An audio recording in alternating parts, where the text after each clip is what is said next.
Hi everyone. Tailwind CSS use பண்ணி நம்ம இன்னைக்கு 2 type of card hover method பார்க்க போறோம். சரியா? அதுக்கு ஃபர்ஸ்ட் பேக்ரவுண்ட்ல கலர் கொடுத்துக்கலாம். ஸோ டெய்ல்வின் சிஎஸ்எஸ்ல ஆல்ரெடி நம்ம பார்த்துருக்கோம். 50ல இருந்து 950 வரை நம்ம ஒரு கலரோட ரேஞ்சஸ் கொடுத்துக்கலாம். அதுக்கப்புறம் பேடிங்கும் கொடுத்துருக்கேன். ஸோ தட் நம்ம இனிமே கொடுக்க போற கார்டு வந்துட்டு ரொம்ப மார்ஜினை வந்துட்டு டச் பண்ணிட்டு இருக்காது. ஓகேவா? அதுக்குள்ள நான் மெயினா ஒரு கண்டெய்னர் ஓபன் பண்ணிக்கிறேன். அதுக்குள்ள டிஸ்பிளே ஃப்ளக்ஸ் கொடுத்துப்போம். ஃப்ளக்ஸ் வந்து எதுக்காக? ஸோ ஃப்ளக்ஸோட டிஃபால்ட் டைரக்ஷன் வந்துட்டு ரோ இல்லையா? ஸோ இதுக்குள்ள கொடுக்க போற சைல்ட் எலமெண்ட் எல்லாமே ஒரே ரோல ஸ்பேஸ் ஆக்கிபை பண்ணிப்பாங்க. ஜஸ்டிஃபை கண்டென்ட் சென்டர் எதுக்காக அப்படின்னா நம்மளோட கண்டென்ட்டை ஹாரிசாண்டலா சென்டர் பண்றதுக்காக தான். அதுக்கப்புறம் கேப் 8ன்னு கொடுத்துருக்கேன். சொன்னேன்ல 2 கார்டு நம்ம வந்துட்டு வைக்க போறோம்ட்டு அவங்களுக்கு பிட்வீன்ல எனக்கு கேப் வேணும் இல்லையா? ஸோ அதுக்கு தான் மென்ஷன் பண்ணியிருக்கேன். ஸோ இப்போ உள்ள இருக்கிற கண்டெய்னர்ஸை நம்ம ஓபன் பண்ணிக்கலாம். இனிஷியலா கார்டோட வித் வந்துட்டு ஸ்மால்னு சொல்லி கொடுத்துருக்கேன். அதோட எட்ஜஸ் வந்துட்டு ரவுண்டடா இருக்கணும்னு சொல்லியிருக்கேன். ஓவர்ஃப்ளோ ஹிடன் அப்படின்னா இதுக்குள்ள நான் வந்துட்டு இமேஜ் கொடுக்க போறேன் இல்லையா? அந்த இமேஜை நான் ஹோவர் பண்ணும்போது அந்த இமேஜோட சைஸ் பெருசாகிற மாதிரி தான் கான்செப்ட். ஸோ அந்த இமேஜோட சைஸ் பெருசாகும் போது அதோட எட்ஜஸ் எல்லாம் வெளியே வரும்ல, வெச்சஸ் அது கொடுத்திருந்த லிமிட்டை தாண்டி அது வந்துட்டு வெளியே வரும். கரெக்டா? ஒரு விஷயம் வளரும் போது என்ன ஆகும்? கொடுத்திருக்கிற ஏரியாவை தாண்டி வெளியே வரும் இல்லையா? அதை ப்ரொடெக்ட் பண்றதுக்காக தான் இந்த ஓவர்ஃப்ளோ ஹிடன். சரியா? ஓவர்ஃப்ளோ ஹிடன் அந்த பேர்லயே இருக்கா? ஸோ லிமிட்டை தாண்டி வெளியே வர்றதை நம்ம வந்துட்டு மறைச்சு வைக்கிறோம். ஓகேவா? ஷேடோ எல்ஜி அப்படின்னா அந்த கார்டை சுத்தி ஒரு ஷேடோ எஃபெக்ட் மட்டும்தான். இந்த குரூப்புங்கிறது எதுக்காகனா பேரண்ட் எலமெண்ட்டுக்கு தான் மோஸ்ட்லி கொடுப்போம். ஓகேவா?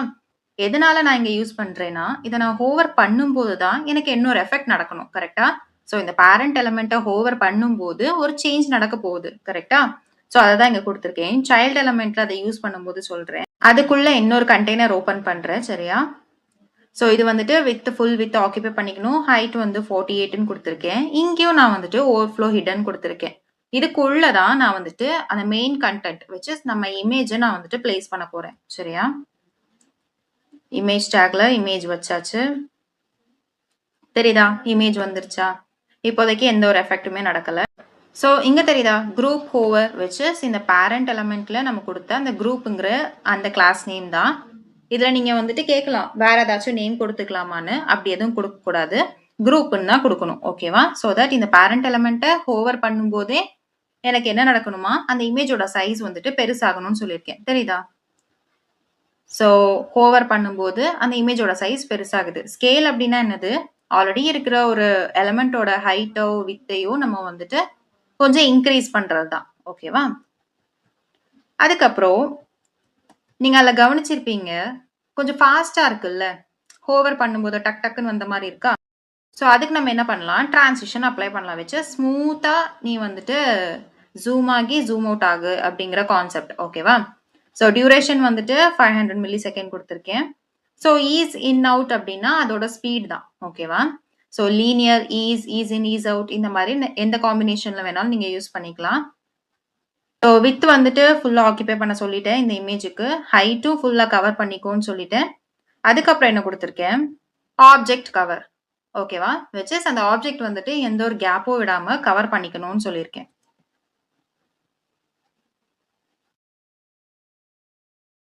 அடுத்து இதுக்கு கீழே ஒரு கண்டென்ட் கொடுப்போமா?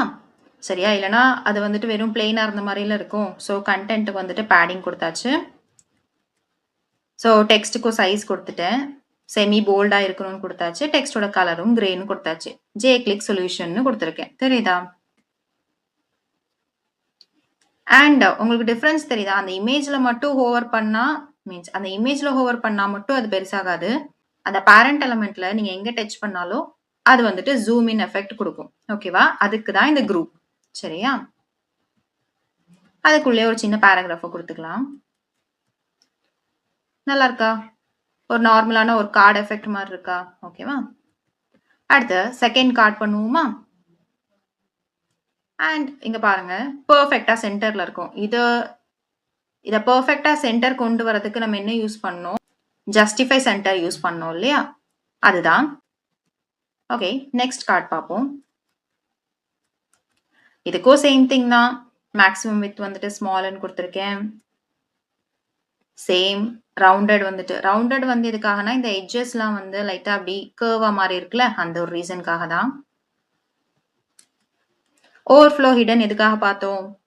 யா ஸோ ஒரு விஷயத்த நம்ம இருக்கிற சைஸை விட அதிகமாக்கும் போது அது அதோட லிமிட்டை கிராஸ் பண்ணி வெளியே வந்துடக்கூடாதுல்ல. வெளியே வந்தாலும் அது நம்மளுக்கு தெரியக்கூடாது இல்லையா? ஸோ அதுக்கு தான் மறைச்சு வைக்கிறோம். ஷேடோ அந்த கார்டோட ஷேடோ. ஸோ ரிலேட்டிவ் எதுக்காக அப்படின்னா ஒரு விஷயத்துக்கு மேலே இன்னொரு விஷயத்த ஓவர்லாப் பண்றதுக்காக யூஸ் பண்றது சரியா? ரிலேட்டிவ் வந்துட்டு பாட்டம் லேயரா இருக்கும்.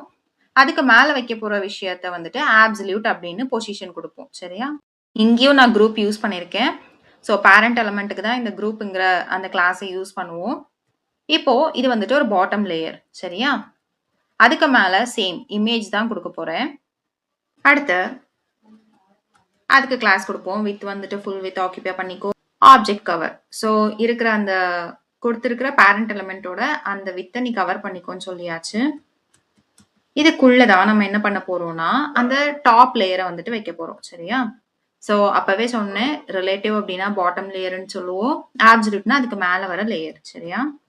ஸோ இன்செட் வந்துட்டு 0 அப்படின்னா நம்ம நார்மலா கொடுப்போம்ல டாப் ரைட் பாட்டம் லெஃப்ட்னு கொடுப்போம்ல அந்த நாலுத்துக்குமே 0 0 0ன்னு கொடுக்கறதுக்கு பதிலா ஜஸ்ட் இன்செட் 0ன்னு ஷார்ட்டா கொடுத்தாலே போதும் சரியா? இல்லைன்னா இங்க வந்து டைப் பண்ணிட்டு இருந்த மாதிரி இருக்கும். டாப் 0 பாட்டம் 0ன்னு டைப் பண்ணிட்டு இருந்த மாதிரி இருக்கும். ஓகேவா? பேக்ரவுண்ட் வந்துட்டு பிளாக்னு கொடுத்துருக்கேன். பிளாக் ஆயிடுச்சா? ஸோ கீழே இமேஜ் இருக்கு. அதுக்கு மேல இந்த பேக்ரவுண்ட் வந்துட்டு அப்ளை ஆயிருக்கு. ஸோ அதில் நான் ஏதாச்சும் டெக்ஸ்ட் கொடுத்தேன் அப்படின்னா அது ஒயிட் கலர்ல தெரியணும்னு சொல்லியிருக்கேன். அதுவும் பெர்ஃபெக்டா சென்டர்ல இருக்கணும்ல. அதனால தான் display flex, justify centre, item centre. இது நம்ம எல்லா வீடியோஸ்லயுமே பார்த்துட்டு இருக்கிறது தான். ஃபிளக்ஸுக்குள்ள இந்த ப்ராப்பர்ட்டிஸ் எல்லாமே இருக்கு. ஹாரிசான்டலாவும் வெர்டிகலாவும் ஒரு விஷயத்தை சென்டர் பண்றதுக்கான ப்ராப்பர்ட்டிஸ். அதுக்கப்புறம் பேடிங் 6 ஸோ தட் அது அந்த மார்ஜினை வந்துட்டு டச் பண்ணிட்டு இருக்காது. ஓகேவா? அதுக்கப்புறம் ஒபாசிட்டி 0ன்னு கொடுத்துறேன். தெரியுதா? அது மறைஞ்சிருச்சு. ஓகேவா? ஒபாசிட்டி 0னா என்னது? அந்த டிரான்ஸ்பரன்சி லெவலை கம்மி பண்றது தான். அந்த பேக்ரவுண்டோட கலருக்கு வந்துட்டு ஒபாசிட்டி 0ன்னு கொடுத்துட்டேன். இனிஷியலா அது மறைஞ்சிருச்சு. அதை நம்ம எப்போ கொண்டு வர போறோம்னா ஹோவர் பண்ணும்போது கொண்டு வர போறோம். ஓகேவா? குரூப் ஹோவர் அப்படின்னா இந்த பேரண்ட் எலமெண்ட்டை நான் ஹோவர் பண்ணும்போது எனக்கு என்ன நடக்கணும் அப்படின்னு சொல்லி எழுத போறேன். ஓகேவா? பேரண்ட் எலமெண்ட்டை ஹோவர் பண்ணும்போது எனக்கு ஒபாசிட்டி 100ன்னு மாறணுமா? தெரியுதா? மாறுதா?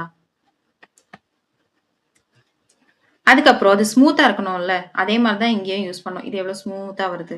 ஸோ அதே மாதிரி இங்கே ஸ்மூத்தா வரணும்ல. இப்படி பிளிங்க் ஆகக்கூடாது இல்லையா? ஓகே. ஸோ கொடுத்தாச்சு. இப்போ நான் என்ன பண்ணியிருக்கேன்னா இப்போ தெரியுதா? நான் ஹோவர் பண்ணும்போது அந்த பேக்ரவுண்ட் வரவே இல்லை. இது எதனால அப்படின்னா அந்த பேக்ரவுண்ட் கலர் இருந்துச்சு இல்லையா? அது வந்துட்டு எனக்கு லெஃப்ட்ல இருந்து ரைட் சைடுக்கு மூவ் ஆகுற மாதிரி தான் கான்செப்ட். ஸோ இப்போ நான் டிரான்ஸ்லேட் எக்ஸ் -100ன்னு கொடுத்து வச்சிருக்கேன்னா லெஃப்ட் சைட்ல அது வந்துட்டு நிக்குது. ஓகேவா? ஃபுல் லெஃப்ட் கொண்டு வந்துட்டேன்.